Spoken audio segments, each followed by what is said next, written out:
السلام عليكم ورحمة الله وبركاته. ان شاء الله احنا هنعمل مع بعض زي ما انتم شايفين محشي الكرنب. طبعا محشي الكرنب دي الاكلة الاساسية عندنا في الشتاء اللي بيدفي في السقعة. طبعا الجو لسه مسقعش قوي، بس احنا بدأنا ان احنا نعمل. انا بصراحة كان عندي الكرنباية وعيناها من الشتاء اللي فات، لان انا بحب اجيب الكرنب بتاع طوبة ده اللي بيبقى شارب من مية طوبة، بيبقى مسكر وجميل يا جماعة. بتخزنيه عندك في اي وقت تعمليه. ببتدي بيه اول ما ببتدي يعني الجو يبقى فيه لسعة كده شوية، ابتدي اعمل باللي عندي في الفريزر قبل ما يجي الجديد اكون ابتدي اخزن الجديد. زي ما انتوا شايفين انا هقول لكم على كل التكات والتفاصيل اللي تخلي معاكي المحشي ممتاز. طبعا عندي بصلتين وسط، وعندي 8 فصوص توم وضربتهم في الكبة، وحطينا البهارات.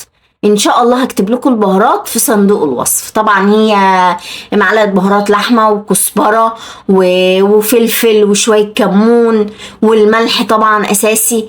كل ده بعملهم مع البصل ومع الثوم. بنبتدي ان احنا ندمج البهارات مع البصل والثوم، واجيب عندي زي ما انتوا شايفين نص الكميه بالظبط. احنا طبعا عملنا الصلصه دي مع بعض في المحشي اللي هو عملناه المشكل، هتلاقوها عندكم. انا هنا ببتدي احط نص البصل والثوم مع البهارات مع الزيت. ما تعليش النار قوي، خلي النار وسط يعني، عشان مش عايزه البهارات عندي تتحرق.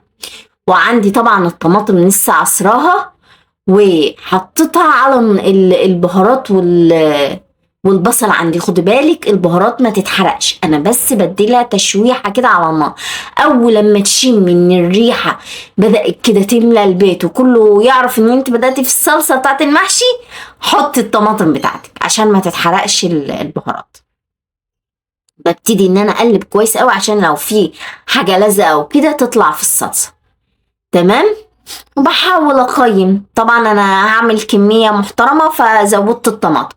وممكن على فكرة تعملي الصلصة دي بكمية كبيرة جدا وتعينيها في الفريزر ما تحبي تعملي. يعني في دخلة رمضان ان شاء الله هنعمل كده، هنعينها عشان لما نعوز نعمل في رمضان تبقى جاهزة عندنا.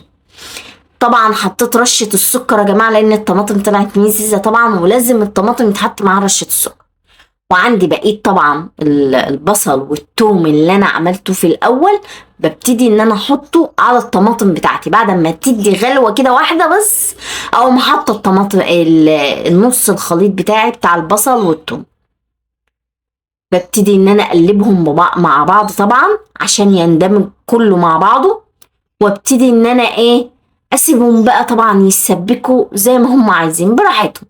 عندي طبعا هنا كيلو رز مصري، ده كيلو غسلاه طبعا ومصفيه كويس قوي. لازم تصفيه عشان مش عايزين فيه ميه، احنا مش عايزين فيه ميه يا جماعه، تصفيه كويس.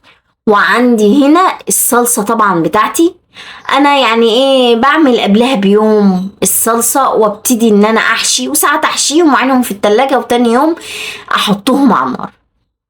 بس انا المره دي عملت هقول لكم. المره دي انا عملت الصلصه وعينتها، وطبعا هبتدي ان انا احشيهم في نفس اليوم. هنا انا حطيت الطماطم، وعندي هنا حزمه كزبره، حزمه شبت، حزمه بقدونس. انا بحب احط الثلاثه مع بعض في جميع انواع المحشي يعني.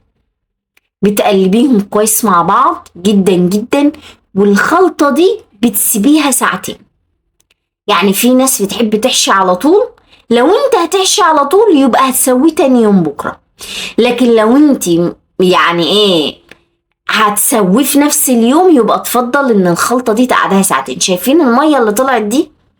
الميه دي بتطلع من الحباش ومن الحاجه اللي انت بتحطيها، فانا عايزه الرز يشربها، بيدي طعم احلى، والرز كمان ما بيعجنش معايا. هنا زي ما انتوا شايفين انا قلت لكم طبعا ان انا مخزنه كرنب من الشتاء اللي فات، فطبعا ده جاهز متقطع ومسلوق وجاهز، كان متعمل في الفريزر. بتبتدي ان انت تجيبي ورقه ورقه وتبتدي تفردي الرز بطول الورقه وتلفيها. طبعا بعد ما خلصنا الكميه كلها بنقوم بتظبطي، يعني ما حاولي ان انت ما تكدسيش الحله بتاعتك، ولو كدستيها فيها حل طبعا. هنا طبعا انا عندي الشوربه بتاعتي، شوربة الفراخ، وعندي صلصة مبقياها من خلطة المحشي حطيت منها. طبعا بندوق الملح ده اهم حاجة، وحطيت هنا طبعا الطبق بتاعنا المعتاد عشان خاطر مفيش حاجة تفتح معانا، وابتدي احط الشوربة بتاعتي. شايفين بقى الحركة دي اهم حاجة، لان انت بتحط الشوربة بالطف وما بتنزلش لتحت، فالمحشي ما بيستويش معاكي، تلاقي ان من فوق الوش مستوي ومن تحت نايم.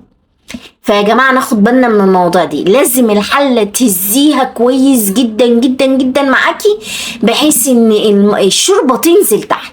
مش عارفة انا بفضل تتهز مكان المعلقة، لان المعلقة ممكن تبوظ لك حاجة من تحت، تفتح حاجة كده.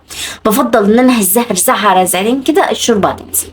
طبعا حطيتها على النار، اول 5 دقايق بتبقى نار عالية، الشوربة بتبتدي انها تغلي مع المحشي، نبتدي ان احنا نوطي بقى، نخليها عين وسط وسيبيها بقى يستوي براحته. هنا طبعا بعد ما استوى عندي، شايفين انا بنزلها على طول، شايفين واحدة بوحدتها ومستوية، ومش قادرة اقول لكم الريحة عاملة ايه معانا. الريحة كانت خطيرة. طبعا انا بعمله كده عشان يبرد شوية، عشان الاولاد يعرفوا ياكلوه، وبعدين حطيته طبعا في طبق التقديم وبوري لكم. طبعا اللي في الصينيه ده اتاخد وبياكلوه، اللي في طبق التقديم اللي كان في بقيه الحله. احلى حاجه في المحشي الكام صباع اللي بيبقى في قعر الحله ده يا جماعه، قرمشه وطعمه مختلف. انا بحب الورق الاخضر، الورق الاخضر ويبقى محطوط كده تحت ومتحمر وجميل، متحمر مش محروق، في فرق، بيبقى طعمه في منتهى الجمال. اتمنى ان انتوا تجربوا الوصفه دي بالطريقه دي، هتعجبكم جدا، واتمنى انها تعجبكم. وما تنسوش تعملوا لايك شير للقناه، والسلام عليكم ورحمه الله وبركاته.